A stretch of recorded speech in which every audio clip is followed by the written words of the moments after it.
साथीहरू यो के हो तपाईँहरूलाई थाहा छ? कोरियाबाट यदि भिडियो हेर्दै हुनुहुन्छ भने त पक्कै पनि थाहा पाइसक्नुभयो होला। यो चाहिँ प्रत्येक शनिबार, हप्ताको एकचोटि प्रत्येक शनिबार चाहिँ अनाउन्स हुने, यानि कि लट्रीवाला हो। यहाँ चाहिँ लोट्टो भन्छ कोरियामा चाहिँ। यो चाहिँ हप्तामा एकचोटि चाहिँ शनिबार अनाउन्स हुन्छ भनेदेखि फर्स्ट प्राइज पऱ्यो भने चाहिँ 12-15 करोडको मालिक भइन्छ एकैचोटिमा, हैन? एक हप्तामा 10 जनादेखि 12-15-20 जनासम्मलाई फर्स्ट प्राइज परिरहेको हुन्छ।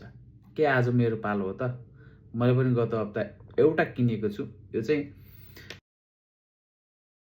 एउटा लाइन किनेको चाहिँ 6 वोन कोरियन वोन पर्छ भने नेपालीज रुपियाँ चाहिँ 100 रुपियाँ पर्छ। यो 5 वटा लाइन नम्बरहरू छन् यसमा।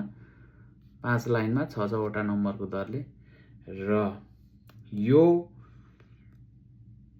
फर्स्ट प्राइज पर्नको लागि चाहिँ एउटै लाइनमा भएका 6 वटा नम्बरहरू चाहिँ मिल्नुपर्ने हुन्छ।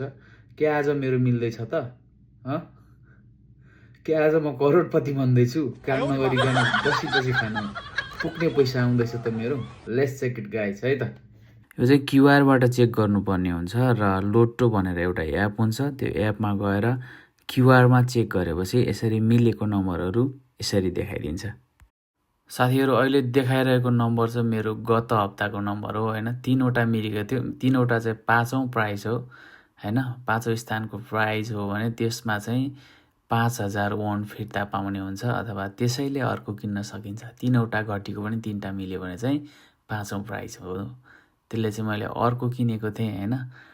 अर्को किनेको थिएँ। यो हप्ताको चाहिँ के भयो त हेरिहालौँ है त। माथि क्युआरमा ट्याग गरौँ, त्यसपछि यसरी लगाएर परेन।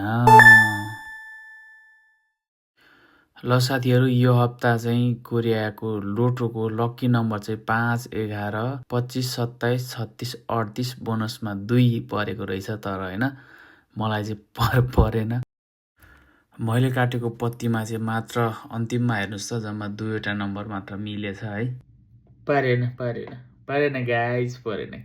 किप ट्राइङ हुनु पर्यो। अब अर्कोचोटि फेरि काटौँला है त। यस्तो लोटोहरू पनि काट्नुपर्छ कहिलेकाहीँ, हैन? के थाहा, दुखै नगरिकन धनी भइन्छ कि, है त। ल गाइज, टेक केयर।